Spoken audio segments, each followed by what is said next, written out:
On the morning of May 27th, 1905, the sea was calm. A thin layer of fog drifted across the waters of the Tsushima Strait. Russian sailors stood watch aboard dozens of warships. For 7 exhausting months, they had crossed oceans, survived storms, and endured endless hardship. They had sailed farther than almost any battle fleet in history, and now many believed the hardest part of the journey was finally behind them. They were wrong, because somewhere beyond the horizon, another fleet was already searching for them. Its ships were faster, its crews were highly trained, and its commander had spent months preparing for this exact moment. His name was Admiral Togo Heihachiro. Patiently, he had studied the Russian fleet, followed its progress, anticipated its route, and now he knew exactly where it was headed. But the story of Tsushima did not begin on this calm morning. It did not begin with battleships or naval maneuvers. It began years earlier, with ambition, with competition, and with 2 rising powers whose interests were moving toward an inevitable collision. Russia wanted greater influence in East Asia. Japan wanted security and recognition as a major world power. Both nations looked toward the same region. Both believed their future depended on it, and neither was willing to back down.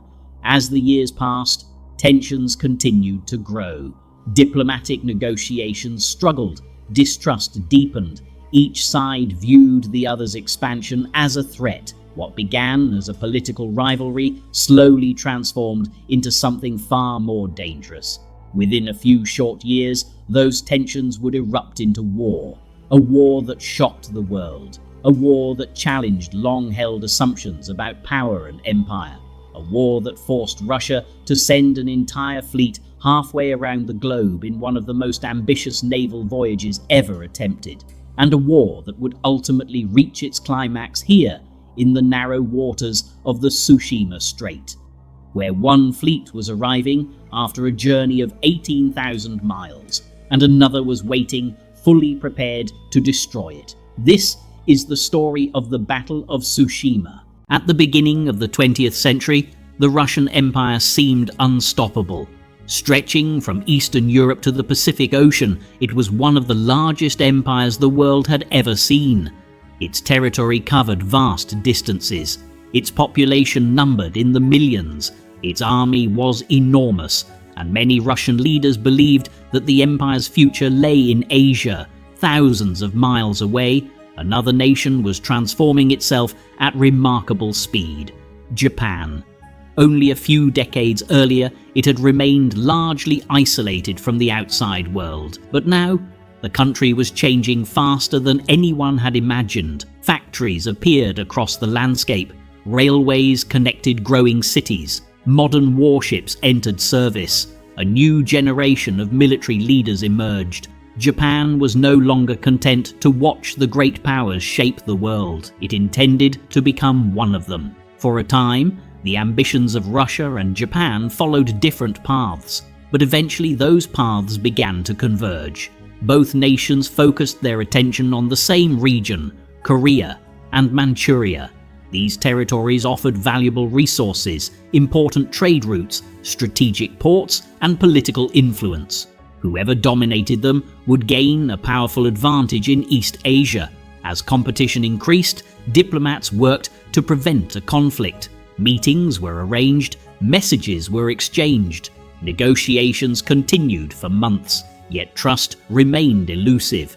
Each side suspected the other's intentions. Every proposed agreement seemed temporary. Every compromise appeared impossible to maintain. Gradually, the possibility of war became harder to avoid. Then, on the night of February 8th, 1904, everything changed. The Russian fleet rested at anchor in Port Arthur. Many sailors were asleep.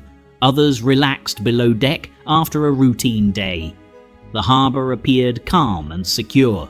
Few expected danger, but out on the dark waters beyond the harbour, Japanese warships were moving closer, quietly, carefully. Their commanders understood that surprise could be their greatest advantage. As the distance narrowed, the order was finally given: attack. Moments later, torpedoes sliced through the darkness, powerful explosions shattered the silence, flames lit up the night sky.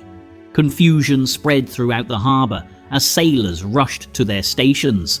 In a matter of minutes, the Russo-Japanese War had begun. The attack on Port Arthur stunned observers around the world.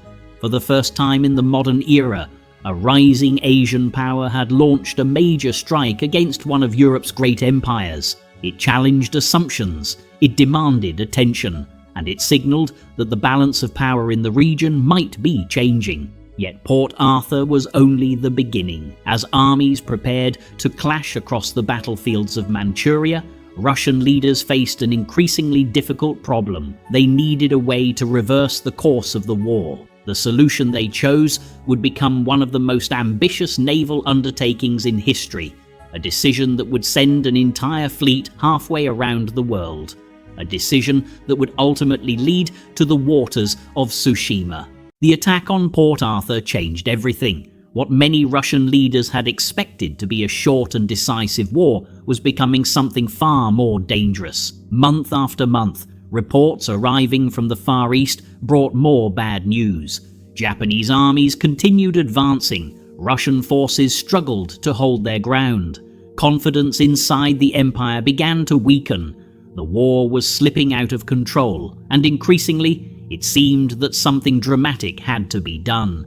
Then came a bold solution. If the Russian Pacific Fleet could not defeat Japan, another fleet would be sent, a larger fleet, a stronger fleet, one that would sail from the Baltic Sea all the way to East Asia. The plan was astonishing in its scale. Dozens of warships, thousands of sailors, nearly 18,000 miles of ocean. No modern battle fleet had ever attempted a voyage like this during wartime, yet Russia was determined to try. In October 1904, the fleet finally departed. Crowds gathered along the docks to watch the ships leave. Families waved goodbye to sons, brothers and fathers. Military bands played patriotic songs. Flags fluttered in the cold sea air. Many believed the fleet would restore Russia's honor. Many imagined it would return home victorious. Few understood the hardships waiting ahead. The journey had barely begun when problems appeared. Rumors spread rapidly through the fleet. Officers became increasingly nervous. Stories circulated about Japanese agents and torpedo boats operating far from home waters. Sailors grew anxious. Fear slowly replaced confidence. Then, one night in the North Sea, disaster struck. Lookouts spotted vessels in the darkness. Tension exploded into panic. Without properly identifying their targets, Russian warships opened fire. Cannons thundered. Searchlights swept across the waves. Crews rushed into action. But the supposed enemy vessels were not Japanese warships. They were British fishing boats. Innocent civilians had come under attack. The incident shocked Europe. Newspapers reported the story across the continent. For a brief moment, it seemed possible that Russia might find itself fighting Britain as well as Japan. Although a diplomatic crisis eventually prevented another war, the voyage continued under a cloud of embarrassment and uncertainty, and the challenges were only beginning. The fleet crossed the Atlantic Ocean, rounded the southern tip of Africa, entered the Indian Ocean, then continued eastward toward Asia. Month after month, the ships remained at sea. Coal dust coated everything.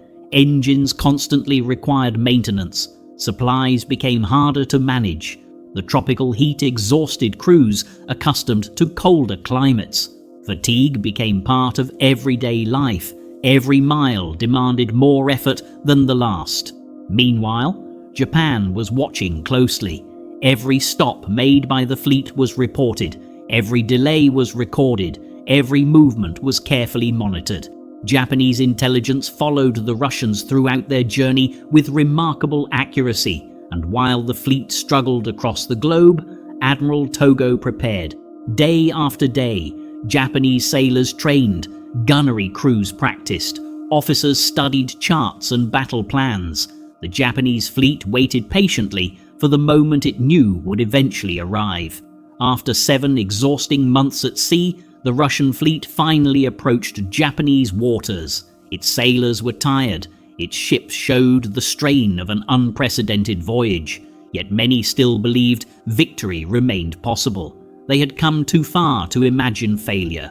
What they did not know was that Admiral Togo already understood exactly where they were. He knew the route they would take. He knew the narrow waters they had to pass through, and he had spent months preparing a trap.